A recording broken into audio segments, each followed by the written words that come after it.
Alexander Hayes stood at the floor-to-ceiling windows of his penthouse, watching the city lights blur through his exhaustion. At 34, he built a technology empire worth billions, but none of his success mattered when he couldn't help his 3-year-old daughter sleep through a single night. Behind him, little Emma's cries echoed through the marble hallways once again. It was 2 a.m., and this was the 4th time she'd woken tonight. Alexander pressed his palm against the cool glass, feeling the weight of failure settle deeper into his bones. "Mr. Hayes?"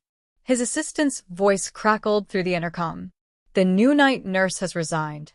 She says she can't handle Emma's episodes." That made 7 caregivers in 3 months. Alexander turned from the window, his reflection ghosting across the glass, a man who had everything except the one thing that mattered: his daughter's happiness.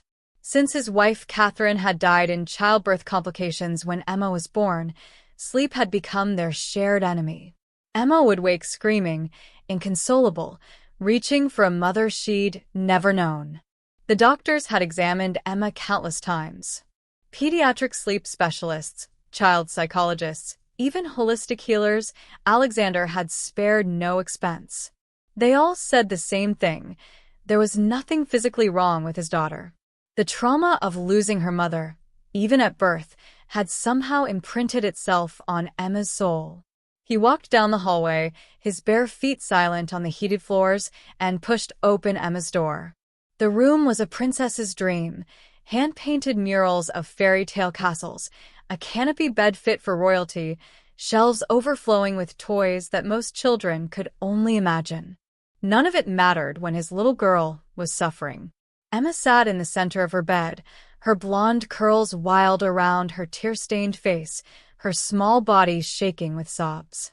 When she saw Alexander, she reached for him, and his heart shattered all over again. "Daddy," she hiccuped, "I had the scary dream again." Alexander scooped her into his arms, feeling how small and fragile she was. "I know, sweetheart. Daddy's here. You're safe." But even as he rocked her, he knew this would last only minutes before she'd push away, still trapped in whatever terror haunted her dreams. And he'd be left feeling helpless, a man who could move markets with a phone call but couldn't comfort his own child. An hour later, after Emma had finally exhausted herself back to sleep, Alexander sat in his study nursing a scotch he wouldn't drink. His eyes fell on the stack of applications on his desk, 23 women applying for the position of live-in housekeeper and nanny. He'd interviewed them all and rejected every one. Too young, too rigid, too eager to please, too obviously intimidated by his wealth. He was about to close the folder when he noticed one more application that had been filed incorrectly. The paper was slightly crumpled, and the photo showed a young woman with kind eyes and an exhausted smile. Sophia Martinez, 28 years old. Single mother to a 3-year-old daughter of her own. Alexander's assistant had noted in the margin, overqualified for housekeeping. Bachelor's in early childhood education. Currently working 3 jobs. References are exceptional, but maybe too personally complicated for your household. Too personally complicated. Alexander almost laughed at the irony. His household was a mausoleum of complications, a monument to grief and sleepless nights. He looked at Sophia's photograph again. There was something in her eyes, not pity or ambition, but understanding. The kind of understanding that came from knowing real struggle, real loss, real exhaustion. Before he could second-guess himself, Alexander picked up his phone. It was 4 a.m., but this couldn't wait. He left a message with his assistant.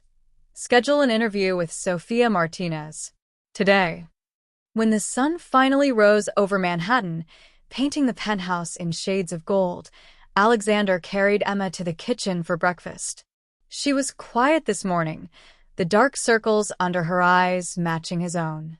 His daughter, his brilliant, beautiful, broken daughter, picked at her pancakes shaped like Mickey Mouse, another attempt by their chef to coax her into eating. "Daddy." Emma's voice was so small. "Why don't I have a mommy, like the other kids at playgroup?" The question stabbed through him. You do have a mommy, sweetheart. She's in heaven, watching over you. She loved you so much. But I can't remember her. Emma's blue eyes, Catherine's eyes, filled with tears. I try and try, but I can't see her face. Alexander pulled her onto his lap, breathing in the scent of her strawberry shampoo. That's okay, baby. I remember her enough for both of us. And I'll tell you about her every single day. What he didn't say was that he was forgetting too. Catherine's laugh, the exact shade of her smile, the way she hummed while making coffee. These memories were fading like old photographs, and it terrified him. Emma was losing a mother she never knew, and he was losing the only woman he'd ever loved. That afternoon, Sofia Martinez arrived at the penthouse precisely on time. Alexander's assistant showed her into his study, and he found himself standing as she entered, struck by the dignity in her bearing despite her obviously second-hand interview suit. Sofia was petite, with dark hair pulled back in a neat bun and warm brown eyes that took in everything without judgment. She carried herself with the quiet strength of someone who had survived storms and learned to find shelter in her own resilience. "Mr. Hayes," she said, extending her hand. Her grip was firm, her palms slightly calloused from hard work. "Thank you for seeing me, Ms. Martinez." He gestured to the chair across from his desk. "I appreciate you coming on such short notice."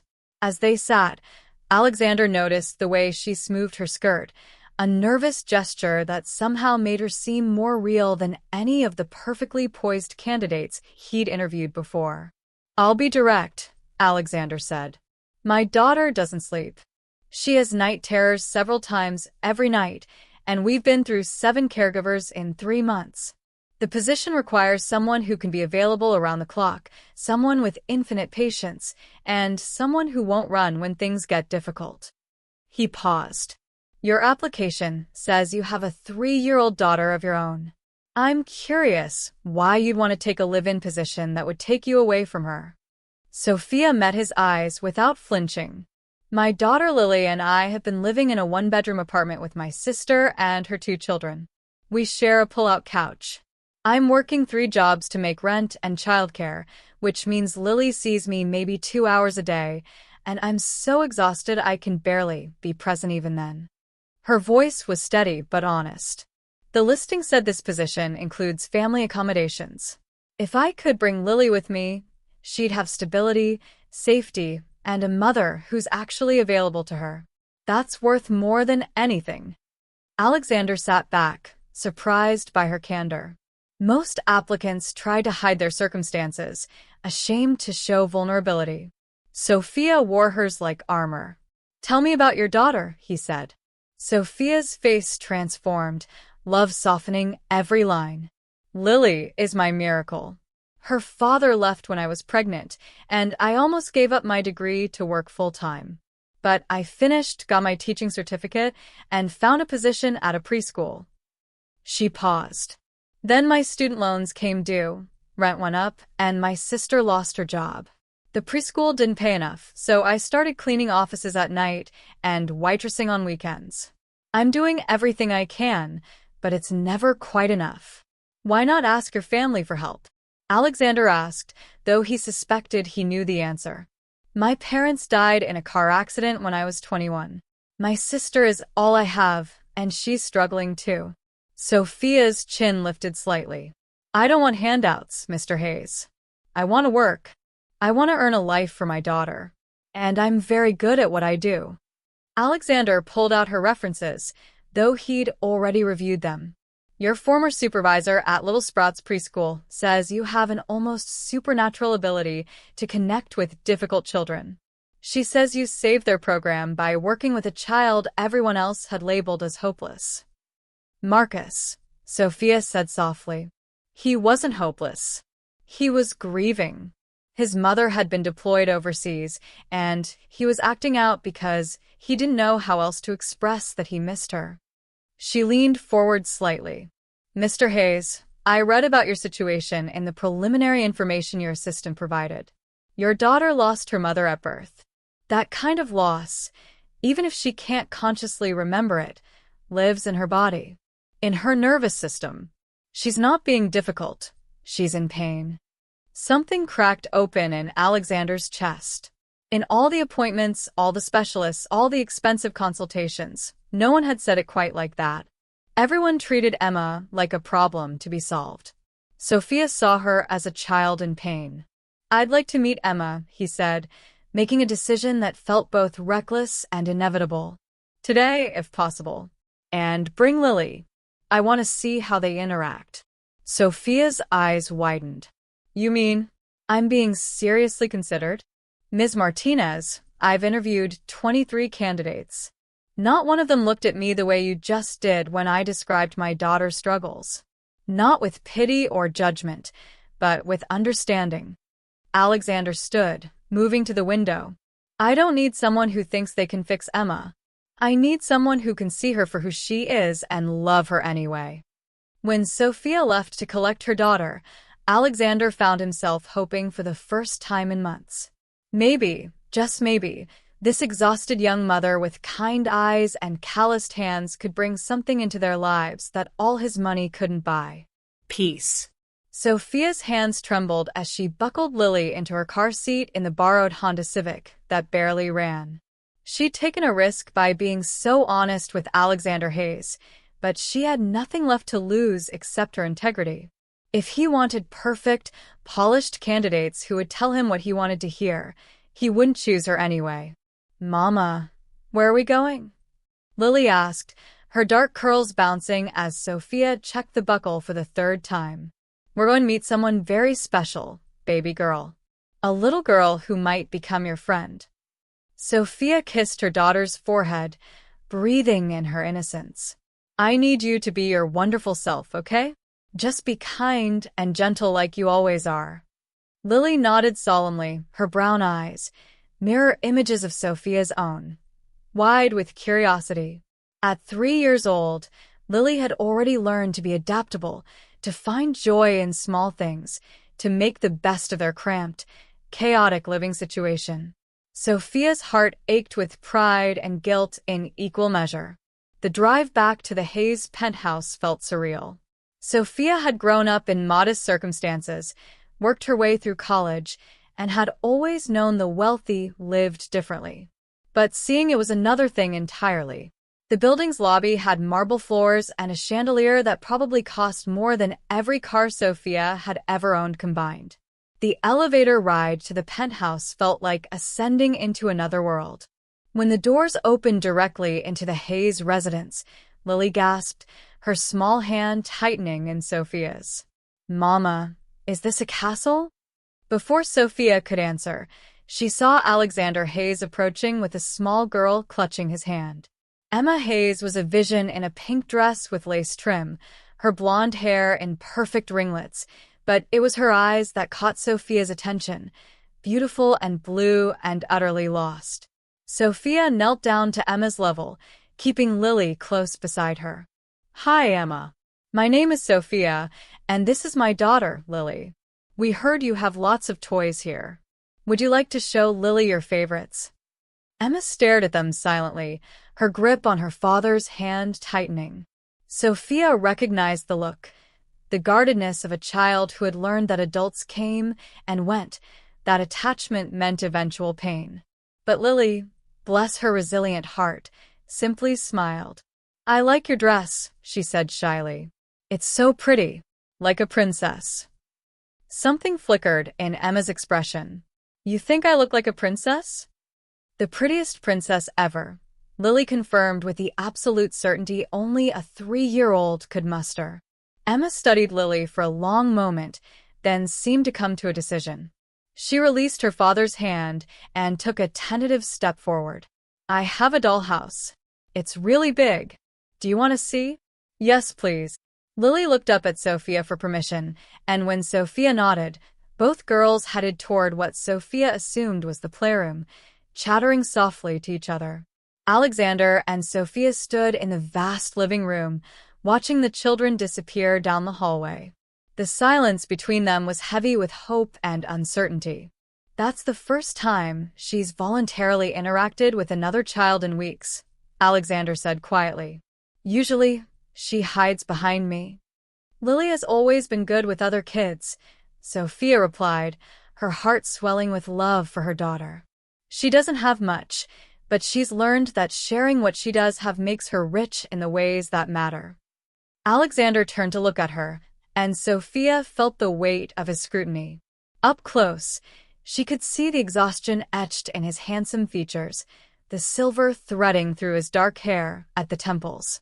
This was a man being slowly broken by his inability to help his child. Come, he said. Let me show you what the position would entail, and we can observe the girls while they play. He led her through the penthouse, and Sophia tried not to gawk at the opulence.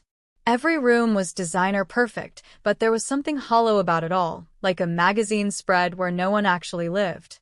The kitchen was restaurant grade, but barely used. The living room had furniture that looked like no one had ever sat on it. This wasn't a home. It was a beautiful mausoleum.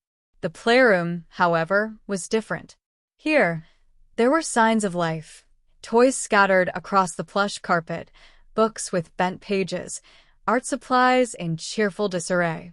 And in the center of it all, Emma and Lily sat before the elaborate dollhouse, already deep in an imaginary game. The princess has to find the magic key, Emma was saying, moving a tiny doll through the miniature rooms.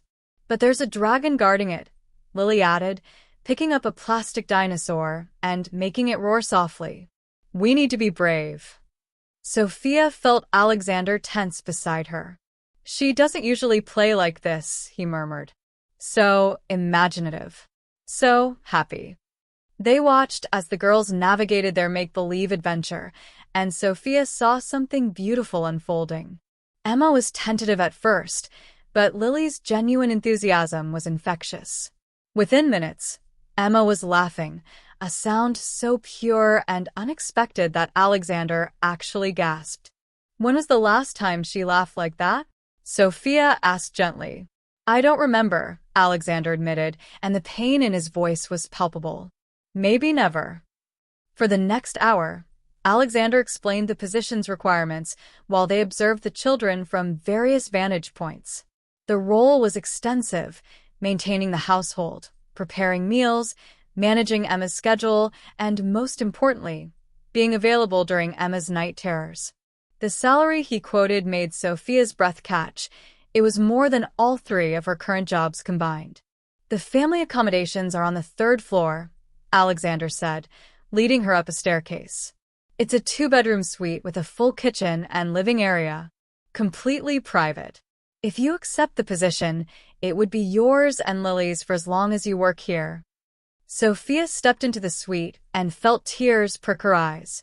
It was beautiful, not ostentatious like the main penthouse, but warm and comfortable. The bedrooms were spacious. The bathroom had a bathtub that Lily would love, and there were windows that let in streams of golden afternoon light. After months of sleeping on a pull-out couch, listening to her niece and nephew fighting through the thin walls, this felt like a dream. There's a preschool program on the building's 2nd floor, Alexander continued. It's exclusive to building residents, and Lily would be enrolled at no cost. You'd be able to see her during lunch breaks, and she'd be just an elevator ride away if you're needed.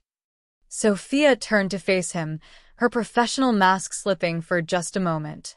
Mr. Hayes, this is incredibly generous. But I need to know, what are you really looking for? Because if this is just about finding someone to manage your household, you could hire any number of qualified people. Why consider someone in my situation? Alexander was quiet for a long moment, his gaze distant. Do you know what the worst part of grief is, Ms. Martinez? It's not the crying or the anger or even the numbness. It's the loneliness. The feeling that no one else in the world could possibly understand what you're going through. He looked at her directly. Emma and I are drowning in that loneliness. Every caregiver I've hired has been professional, qualified, competent. But none of them have understood what it's like to struggle, to hurt, to feel like you're failing the person you love most. Sophia's throat tightened. And you think I understand because I'm struggling too? I think you understand because you're surviving anyway, Alexander corrected.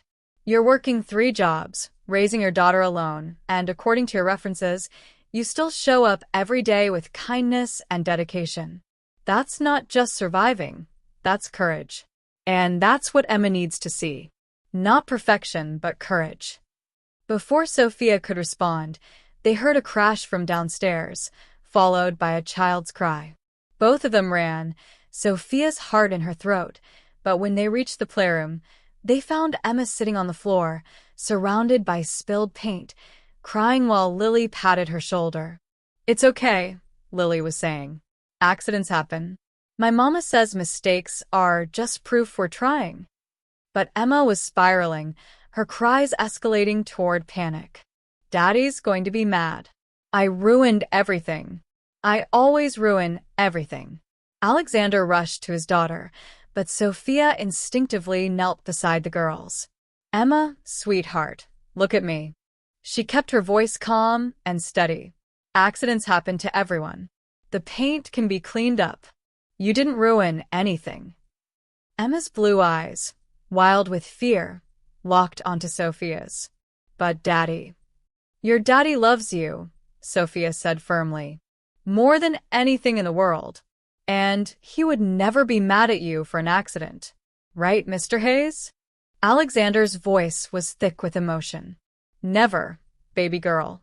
Never. But Emma was too far gone, her breathing coming in sharp gasps. Sophia recognized the signs of a panic attack and made a split-second decision based on years of working with traumatized children. She began to hum, a soft, melodic tune her own mother had hummed when Sophia was frightened. Then she added words, singing gently. You are safe, you are loved, you are precious and true. The whole world is better because there is you. When you're scared, when you're sad, when you don't know what to do, remember you're loved, and that love will see you through. It was a simple song, probably silly to anyone listening, but something magical happened. Emma's breathing began to slow. Her wild eyes focused. And then, to everyone's shock, she crawled into Sophia's lap and pressed her face against Sophia's shoulder. Sophia wrapped her arms around the trembling child, continuing to sing softly while rocking her gently. She was aware of Alexander watching, of Lily's concerned little face, but her focus was entirely on the broken little girl in her arms. My mommy used to sing to me, Emma whispered against Sophia's neck. I don't remember it, but Daddy says she did. Before she died. Sophia's heart cracked open. She did, sweetheart. And I bet her song sounded like love, just like this one. They sat like that for several minutes, Sophia singing, Emma gradually calming, and Lily quietly picking up the spilled paint containers. When Emma finally pulled back, her face was blotchy from crying, but there was something new in her expression, tentative trust. Will you stay? Emma asked, her small hand clutching Sophia's shirt. Will you work here? Sophia looked up at Alexander, seeing her own emotions reflected in his face, hope, fear, and desperate need. If your daddy wants me to, Sophia said carefully, I would be honored to be part of your life. Alexander nodded, his voice rough. The position is yours, Ms. Martinez. If you want it. Sophia thought of the pull-out couch, the impossible juggling of 3 jobs, the constant terror of not being enough for her daughter. She thought of Lily's face when she saw this beautiful apartment, the joy of being able to give her child stability and safety. But most of all, she thought of the little girl in her arms who needed someone to see her pain and not run from it. I want it, Sophia said. When would you like us to start? Today, Emma said immediately, her grip tightening on Sophia. Please stay today. Alexander's eyes met Sophia's, and she saw a question there. Are you sure about this? Are you really ready to walk into our complicated, grief-stricken lives? Sophia answered with a smile that came from the deepest part of her brave, battered heart. Lily and I need to get our things, but we can be back before dinner. If that works for you both. That works perfectly, Alexander said, and for the first time since Sophia had met him, she saw him truly smile. As Sophia and Lily left to pack their few belongings, Emma waved from the window, and Lily waved back with the unself-conscious joy of childhood. In the car, Lily looked at her mother with wise eyes. "Mama, Emma is really sad inside, isn't she?" Sophia squeezed her daughter's hand. "Yes, baby. She is. But we can help her," Lily said with absolute certainty. "We're good at making sad people happy." Sophia's eyes filled with tears. "Yes, we are, my love. Yes, we are." That night, as Sophia unpacked their meager belongings in their new home, she wondered what she'd gotten herself into. But when she tucked Lily into an actual bed, not a couch, but a real bed with a frame and everything, and saw the peace on her daughter's face, she knew they'd made the right choice. Downstairs, Alexander Hayes sat in his daughter's room, watching Emma sleep peacefully for the first time in weeks. The little girl clutched a stuffed bunny in one hand, and in the other, she held a small drawing Lily had made for her, two stick figures holding hands, with hearts floating above them. He thought of the young woman sleeping 2 floors above, the single mother who had walked into their lives with nothing but courage and compassion. He didn't know what tomorrow would bring, but for the first time since Catherine's death, he felt something he'd almost forgotten how to feel. Hope. Sophia's first week at the Hayes penthouse passed in a blur of adjustment and discovery. She learned Alexander's coffee preferences: black, extra strong, at 5:30 a.m., Emma's food aversions, anything green unless it was cunningly disguised, and the rhythms of a household that ran on grief and routine in equal measure. But it was the nights that revealed the true depth of Emma's suffering. The first night, Sophia was awakened at 1:47 a.m. by screams that made her blood run cold. She threw on her robe and ran downstairs, finding Alexander already in Emma's room, trying unsuccessfully to calm his daughter. Emma was sitting up in bed, eyes wide but unseeing, screaming about shadows and someone leaving her. "Emma, baby, Daddy's here," Alexander was saying, his voice breaking. "You're safe." But Emma only screamed louder, thrashing away from his touch, as if he were a stranger. Sophia approached slowly, remembering her training about night terrors versus nightmares. "Mr. Hayes, she's not fully awake. She can't see right now." "I know," he said helplessly. "It's always like this. She'll scream for 30 minutes, sometimes an hour, and nothing I do helps." Sophia's heart ached for both of them. The father who loved his daughter desperately but couldn't reach her, and the child trapped in a prison of subconscious terror. She sat on the edge of Emma's bed, not touching the girl, but creating a calm presence. Then Sophia began to sing. The same song from days before, soft and steady, a lighthouse in Emma's storm. At first, nothing changed. But Sophia continued, adding a gentle humming when words felt like too much, creating a cocoon of sound that was safe and consistent. Gradually, so gradually that Alexander almost didn't notice, Emma's screams became whimpers. Her unseeing eyes began to focus. And finally, nearly 40 minutes after the episode began, Emma's gaze landed on Sophia and clarity returned. "Sophia," she whispered, her voice raw from screaming. "I'm here, sweetheart. You're safe." Emma crawled into Sophia's lap, and Sophia held her, still humming softly. Over Emma's head, Sophia met Alexander's eyes and saw the exhaustion there, but also something else: gratitude mixed with a grief so profound it had no bottom. This became their nightly ritual. Emma would wake screaming, and Sophia would be there, singing her back to the present. Alexander hovered nearby, desperate to help but knowing his daughter couldn't receive his comfort in those moments. It was killing him, and Sophia could see it. During the days, a different kind of healing began. Lily and Emma became inseparable, their friendship blooming with the intensity only young children can achieve. They played elaborate games that spanned hours, created artwork that covered every surface Sophia would allow, and spoke to each other in the shorthand of instant best friends. Emma says her mommy is an angel, Lily told Sophia one afternoon while they made sandwiches together. I told her our daddy is just gone, but maybe he's somewhere too. Sophia's hands stilled on the bread. They rarely discussed Lily's father, a man who had chosen to disappear rather than face the responsibility of fatherhood. What did Emma say to that? She said maybe all the daddies and mommies who left are together, learning how to be better. Lily looked up with those impossibly wise eyes. Do you think that's true, Mama? Sophia pulled her daughter close, breathing in the scent of her strawberry shampoo. I think that's a beautiful thing to believe, baby girl. But it was Alexander's growing attachment to Sophia that surprised her most. She'd expected a typical employer-employee relationship, cordial but distant. Instead, Alexander began seeking her out for conversations that had nothing to do with work.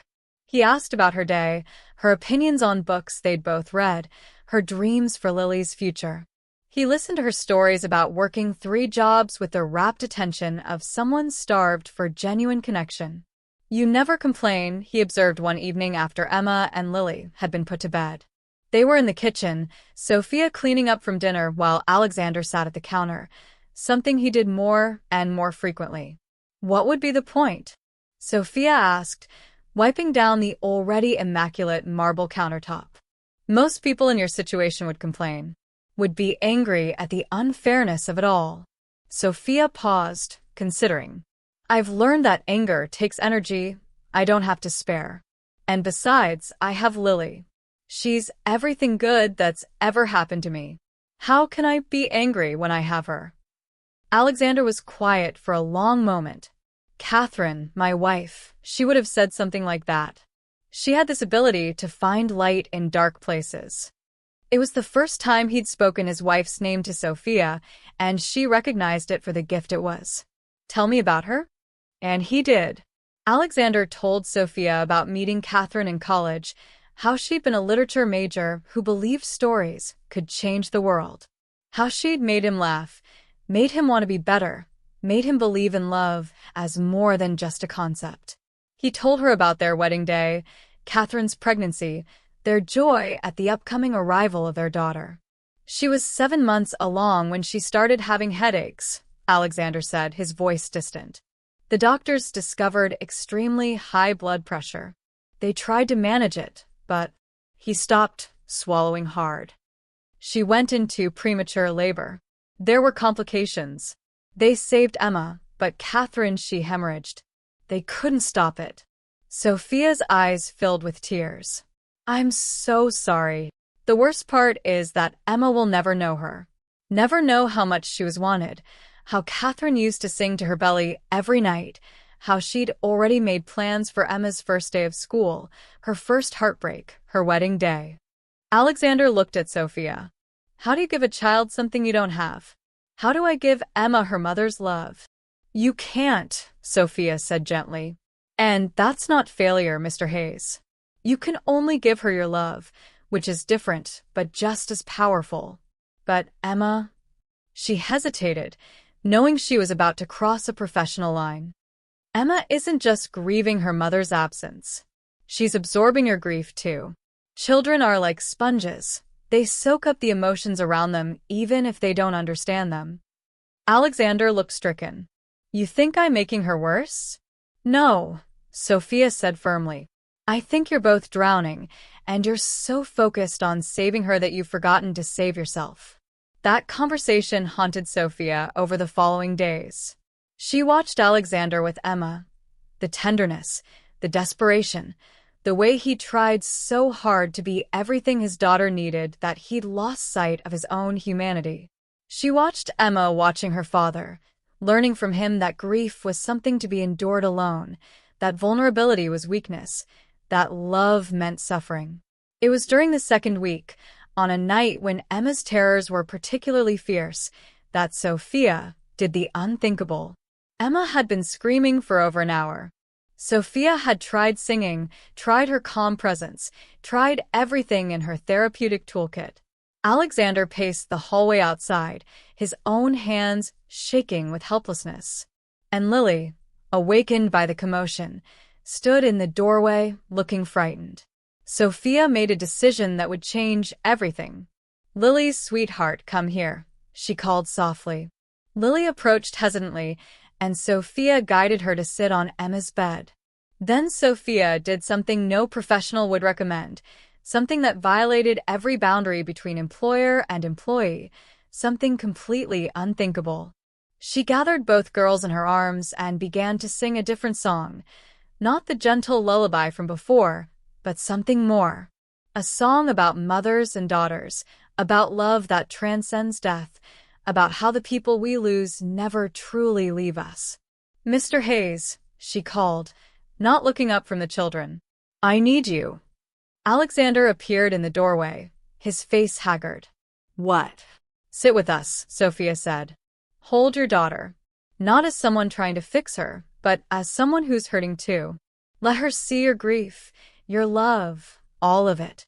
"I can't," Alexander said, his voice breaking. "If I start, I don't know if I can stop." "Then don't stop," Sophia said simply. "Just feel it, and let Emma feel it with you." Alexander moved as if in a trance, sitting on the bed and pulling Emma against his chest. And then, finally, he let go. He held his daughter, and he wept, deep, wrenching sobs that came from a place of grief he'd locked away for 3 years. He cried for Catherine, for Emma, for himself, for all the moments they'd lost and would never have. Emma, still caught in her terror, felt her father's tears, and something shifted. Her unseeing eyes focused, and instead of pulling away from the emotion, she leaned into it. "Daddy's sad," she whispered. "Daddy's very sad," Sophia confirmed, still holding both girls, creating a safe container for their shared grief. "Because he loved your mommy so much, and he misses her every day." "I miss her too," Emma said, her own tears flowing. "But I don't remember her." "You don't have to remember to miss her," Alexander managed, his voice thick. "Love doesn't need memory to be real." Lily, bless her intuitive heart, wrapped her small arms around Emma. "It's okay to be sad. My mama is sad sometimes too, about my daddy. She cries when she thinks I'm sleeping." Sophia's breath caught. She hadn't realized Lily knew about those late-night moments when grief ambushed her. "You do?" Emma asked, looking at Sophia with wonder. "Even though you're a grown-up?" "Especially because I'm a grown-up," Sophia said, her own tears flowing now. "Sadness doesn't go away just because we get older. We just get better at carrying it." In that moment, something profound happened. For people, each carrying their own grief, their own losses, their own fears, sat together in the soft lamplight of a little girl's bedroom and allowed themselves to be broken in front of each other. There was no fixing, no solving, no pretending. Just honest, raw, painful truth. And in that truth, there was healing. Emma's terrors quieted. Not because her pain was gone, but because for the first time, she wasn't alone in it. She fell asleep in her father's arms while Sophia continued to hum, Lily curled against Sophia's side. When both girls were sleeping peacefully, Alexander looked at Sophia with red-rimmed eyes. "What you did, sitting here with us, letting Lily be part of this, showing Emma that grief is something we share, that was completely inappropriate and probably grounds for termination?" Sophia offered with a watery smile. "Unthinkable," Alexander finished. "And exactly what we needed." They sat in silence for a moment, Sophia acutely aware that she'd crossed every professional boundary, that she'd let herself become emotionally entangled with this family in a way that could only end in complications. "I should go," she said quietly, gently extracting herself from Lily without waking her. "Take her to bed." "Sophia," Alexander said as she reached the door.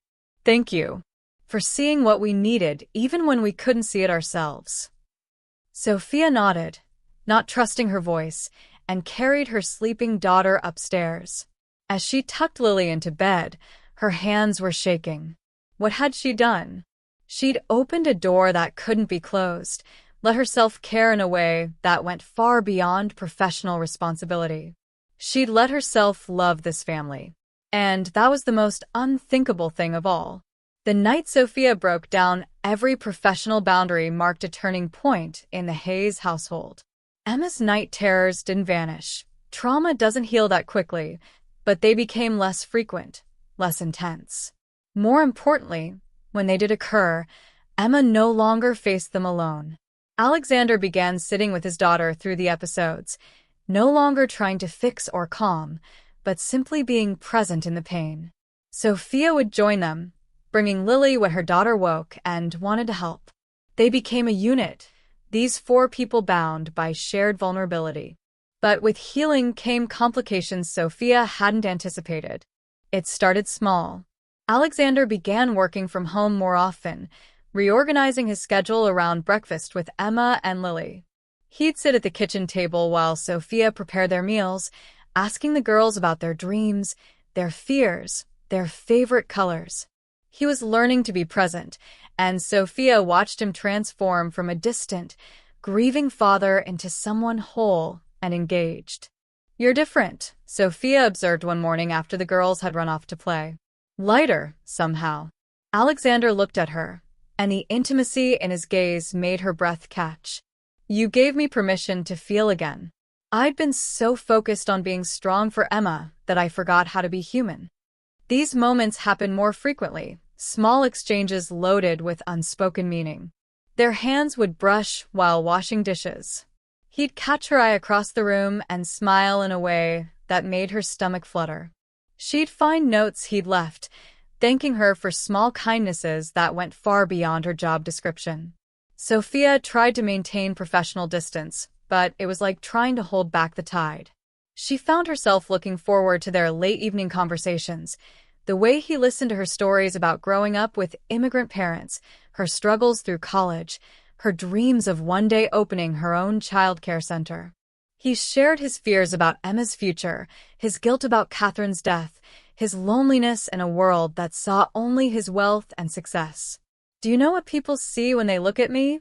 he asked one night, the vulnerability raw in his voice.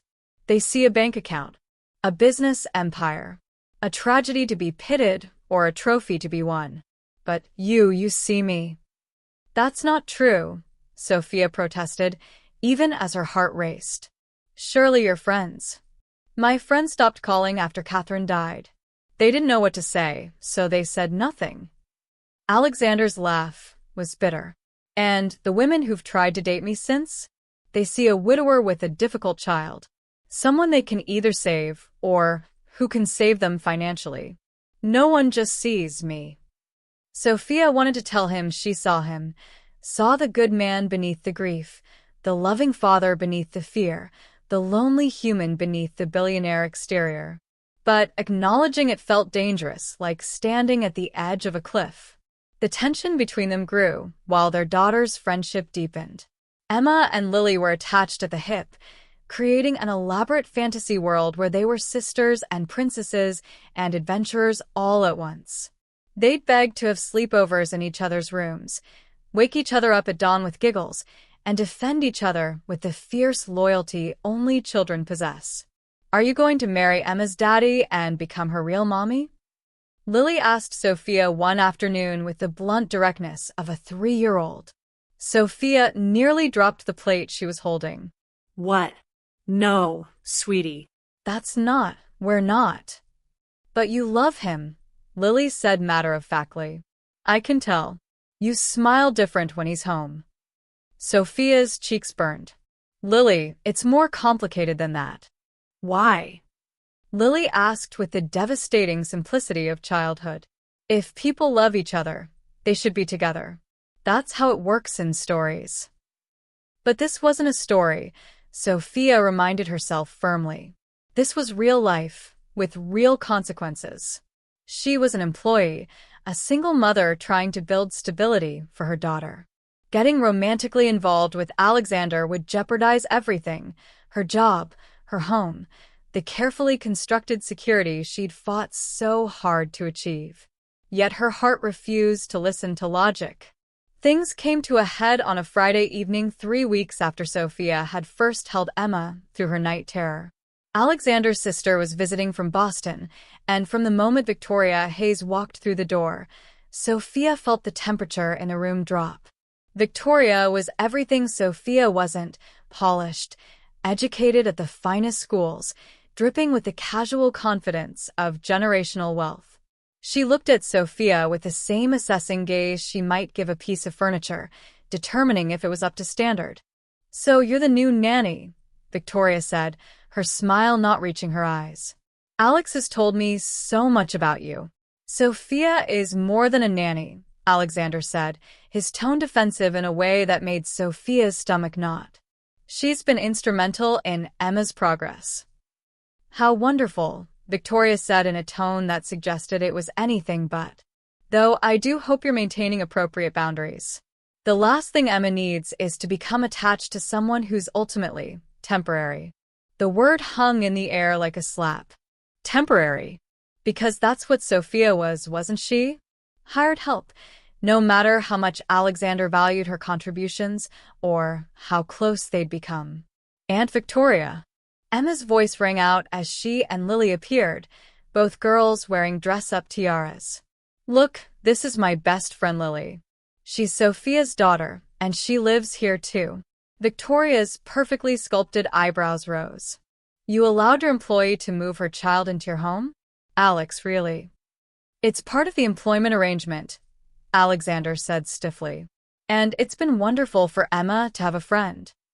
"A friend whose mother you're paying to be here," Victoria said sweetly. "I'm sure that won't cause any confusion at all." Sophia felt her face burn. Every insecurity she'd buried came rushing back. She didn't belong here. She was fooling herself to think she could fit into Alexander's world. She was nothing but hired help who'd let herself forget her place. "If you'll excuse me," Sophia said quietly, her professional mask sliding firmly back into place. "I should prepare dinner."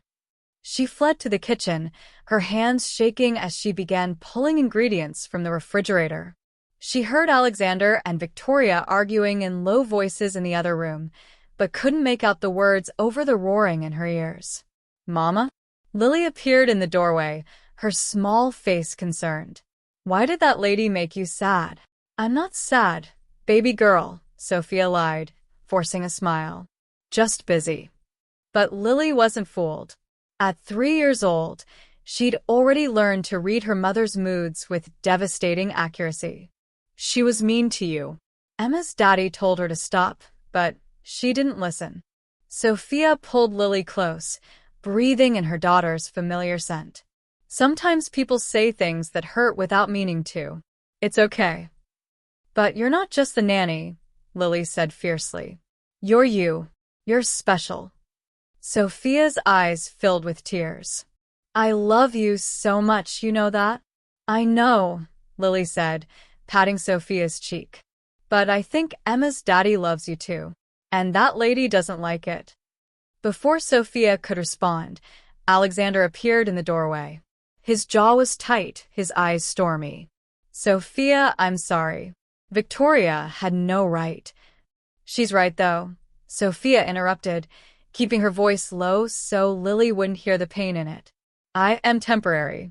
I'm an employee, and I've been letting myself forget that." "That's not true," Alexander said, moving closer. "You're not just Mr. Hayes," Sophia said, deliberately using his formal title. "I think it's best if we maintain some professional distance. For Emma's sake. And Lily's." Something flashed in Alexander's eyes. Hurt, anger, frustration. "Is that really what you want?" What Sophia wanted was to throw caution to the wind, to tell him she was falling in love with him and his daughter, to believe that fairy tales could come true even for exhausted single mothers and grieving billionaires.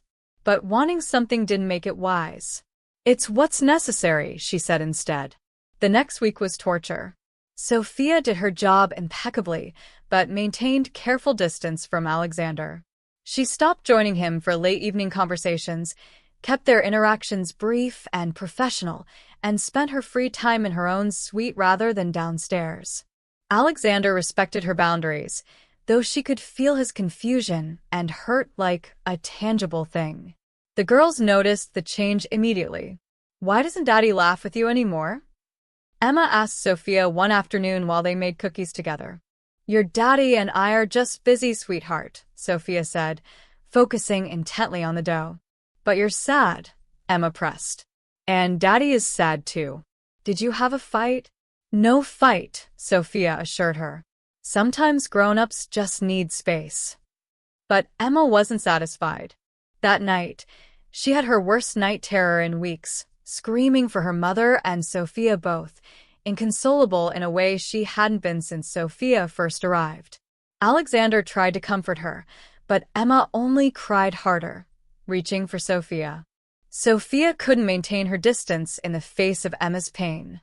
She came to the child, held her, sang to her, but when Emma finally fell back asleep, the little girl refused to let go of Sophia's hand. "Stay," Emma whimpered. "Please don't leave me." "I'm not leaving," Sophia promised, her heart breaking. "I'm right here." Alexander sat on the other side of Emma's bed, his eyes meeting Sophia's across their sleeping daughter. The word hung between them, their daughter. Not biologically, not legally, but in all the ways that mattered, they'd become a family. "We can't keep doing this," Alexander said quietly. "Pretending we're just employer and employee. Emma feels it. Lily feels it. And I." He swallowed hard. "I can't pretend anymore, Sophia." "Your sister was right," Sophia whispered, careful not to wake Emma. "This is complicated. I work for you. I depend on you for my home, my income, Lily's security. That power imbalance." "Then quit," Alexander said. The words were like a bomb dropped in the quiet room. Sophia stared at him. "What?" "Quit working for me. I'll continue paying you the same salary as a gift while you look for other work, or go back to school, or start that childcare center you dream about. Remove the employment relationship entirely." "I can't accept charity," Sophia said, her pride stinging. "It's not charity," Alexander said fiercely. "It's removing barriers. Sophia, I'm falling in love with you. I've been falling since the day you sat on that floor and sang to my daughter like she was your own. I don't want to be your employer. I want to be." He trailed off, but Sophia's heart completed the sentence. He wanted to be hers. "This is crazy," Sophia breathed. "We barely know each other. It's only been a few weeks." "I knew Catherine was the love of my life after our second date," Alexander said. "When you know, you know. And I know that you see me, not my money or my tragedy, but me. I know that you've brought light back into this house, into Emma's life, into my life. I know that I want to wake up every morning and see you across the breakfast table. I know that I want to give Lily the father she deserves and Emma the mother she's been crying for every night." Tears streamed down Sophia's face. "What if it doesn't work? What if we try this and it falls apart? Emma and Lily are already sisters in every way that matters," Alexander said.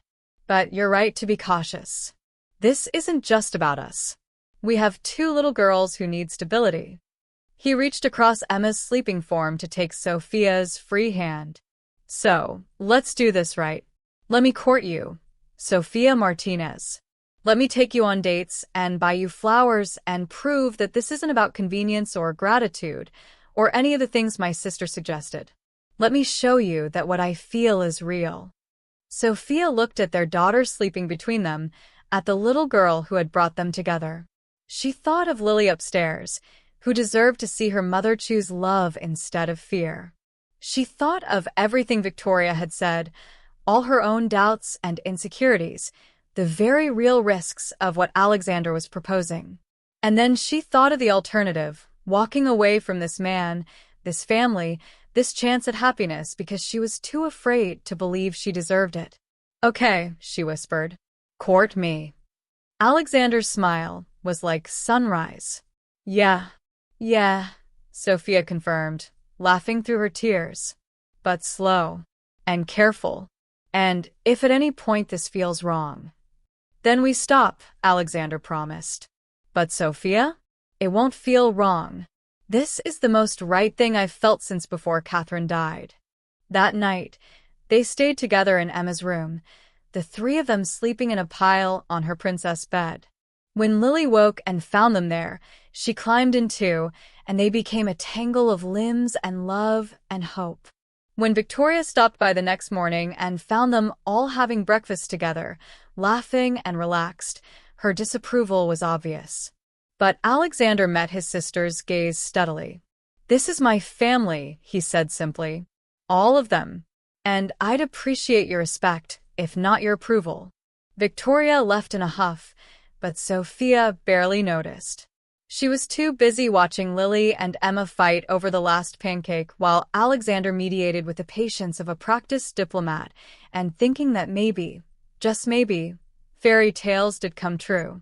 Even for exhausted single mothers who'd stopped believing in happy endings. 3 months later, Sophia stood in the kitchen of the Hayes penthouse. She'd stopped thinking of it as just Alexander's home, making Emma's favorite birthday breakfast. Chocolate chip pancakes shaped like butterflies, bacon arranged to look like wings, fresh strawberries cut into hearts. Emma was turning 4 today, and the house hummed with excitement. "Mama, is Emma awake yet?" Lily rushed into the kitchen, already dressed in the party dress they'd picked out together, a blue confection that made her look like a princess. "Not yet, baby girl. Let's surprise her in a few minutes." The past months had been transformative. True to his word, Alexander had courted Sophia with old-fashioned romance. Dates at quiet restaurants where they talked for hours. Walks through Central Park while the girls played. Movie nights where they'd sit close but careful, their fingers brushing in the popcorn bowl while Emma and Lily dozed against them. Flowers delivered to her door with notes that made her heart race. And through it all, patience, waiting until Sophia was absolutely certain this wasn't about gratitude or convenience, but genuine love. Their first kiss had happened 6 weeks in, on a chilly evening when Alexander had taken Sophia to the rooftop garden. The city sparkled below them, and he'd cupped her face with such tenderness that Sophia had felt tears prick her eyes. "I love you," he'd said simply. "Not because you saved my daughter, though you did. Not because you've brought light back into my life, though you have. But because of who you are, your strength, your kindness, your courage. I love you, Sophia Martinez, and I want to spend the rest of my life proving it." Sophia had kissed him then, pouring 3 years of loneliness, fear, and desperate hope into that kiss. When they'd finally pulled apart, both breathless, she'd whispered, "I love you too. So much it terrifies me." "Then let's be terrified together," Alexander had said, and Sophia had laughed through her tears. They told the girls shortly after, sitting them down with the seriousness such an announcement deserved. Emma and Lily had looked at each other, then burst into giggles. "We know," Emma had said with exasperated patience of a child explaining the obvious. "You've been making googly eyes at each other forever." "Googly eyes?" Alexander had asked, affronted, while Sophia tried not to laugh. "Super googly," Lily confirmed. "Like in the movies. Does this mean Emma can be my real sister?" "If that's what you both want," Sophia had said carefully, "then yes. We're a family now." The girls had cheered, but Emma had gotten suddenly serious. "What about my mommy? My real mommy? Will she be mad if I love Sophia too?" Alexander had pulled Emma onto his lap, his eyes glistening. "Baby girl, your mommy would want you to be happy and loved. She would be so grateful to Sophia for taking care of you, for loving you. Love doesn't run out. There's always enough for everyone who deserves it." Now, months later, Sophia reflected on how far they'd all come. Emma's night terrors had decreased dramatically.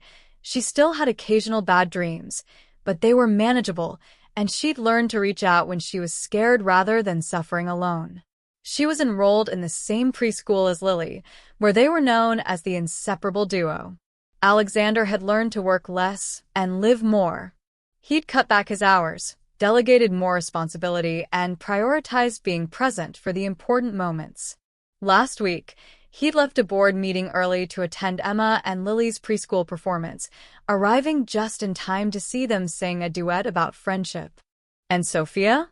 She'd blossomed in ways she hadn't known were possible. Alexander had set up a trust fund for her dream childcare center, and she'd enrolled in night classes to get her master's in child psychology. She was building something permanent, something that was hers, while also building this unexpected family. Should we wake her up? Alexander's voice came from behind Sophia, warm and sleep-rough. His arms wrapped around her waist, and she leaned back into his embrace, still marveling that she got to have this. Affection, partnership, love. A few more minutes, Sophia murmured, turning in his arms. I want to savor the quiet. Alexander kissed her forehead, then her nose, then her lips, a morning ritual they developed.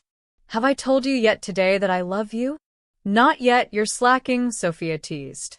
I love you, he said, suddenly serious. Thank you for giving me this, for giving us all this. We gave it to each other, Sophia corrected. You taught me it's okay to accept help, to believe I deserve good things. I'm not the same person I was 6 months ago. None of us are, Alexander agreed. We're better. Happier. Healed.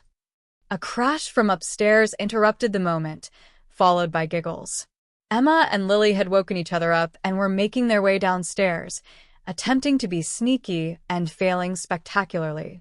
I think the surprise is ruined, Sophia laughed, watching the girls tumble into the kitchen in their pajamas. Surprise, Emma yelled, even though she was the birthday girl. We're awake. The morning dissolved into beautiful chaos. Presents opened with shrieks of joy, pancakes eaten with more enthusiasm than manners, and a frosting incident that somehow got into Lily's hair. It was messy and loud and absolutely perfect.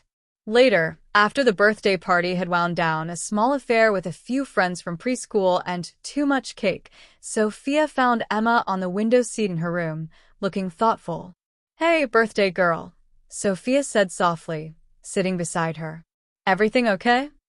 Emma was quiet for a moment, then said, I don't remember my real mommy.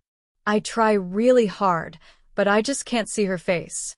Sophia's heart clenched. This fear had haunted Emma for so long that forgetting Catherine meant betraying her. That's okay, sweetheart. You were so little when she died. But Daddy remembers her, Emma said. And he tells me stories. He says she was beautiful and kind, and she would have loved me so much. She did love you, Sophia said firmly. She loved you before you were even born. That kind of love doesn't stop just because someone dies. Emma turned to look at Sophia with those heartbreaking blue eyes. Do you think she would like you? That she would be happy you're here with us? Sophia felt tears sting her eyes. I hope so. I hope she'd see that I love you and your daddy with my whole heart, and that I'm trying my best to take care of you both. I think she would, Emma said with a child's certainty. Because you make Daddy smile again.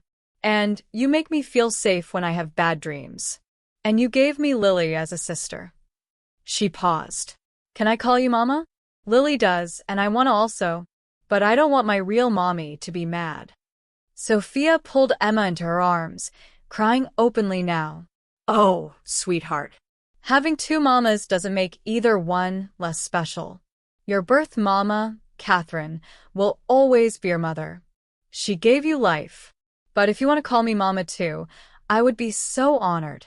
So incredibly honored. Even though I'm not from your tummy, like Lily? Love doesn't come from tummies, Sophia said, touching Emma's heart. It comes from here. And my heart has more than enough room for both you and Lily. You're both my daughters, and I love you both more than anything. Emma hugged Sophia tight. I love you too, Mama. Both my mamas.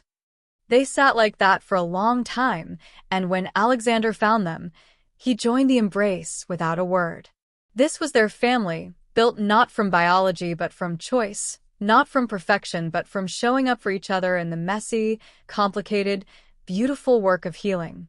That evening, after both girls were finally asleep, Lily in Emma's room for a birthday sleepover, Alexander and Sophia sat on the rooftop garden where they'd first kissed. The city spread out before them, millions of lives unfolding in the lights below. "I've been thinking," Alexander said, reaching into his pocket. Sophia's heart started to race. "These past months have been the happiest of my life since Catherine died. You've given me back not just happiness, but hope. You've shown me that it's possible to honor the past while building a future." He pulled out a small velvet box, and Sophia's breath caught. "I know it's fast," Alexander continued. "I know we said we'd take things slow. But life is short, Sophia. Catherine taught me that. And when you find something precious, you hold on to it." He opened the box, revealing a ring that was beautiful in its simplicity, a single diamond that caught the light like a captured star. "Marry me. Be my wife. Be Emma's mother. Let me be Lily's father. Let's make this official, this family we've built from broken pieces." Sophia was crying, nodding, reaching for him all at once. Yes. "Yes, of course yes." Alexander slipped the ring onto her finger, then kissed her with all the passion and promise and hope of new beginnings. When they finally pulled apart, they were both laughing and crying and holding each other like they'd never let go. "I never thought I'd have this," Sophia whispered.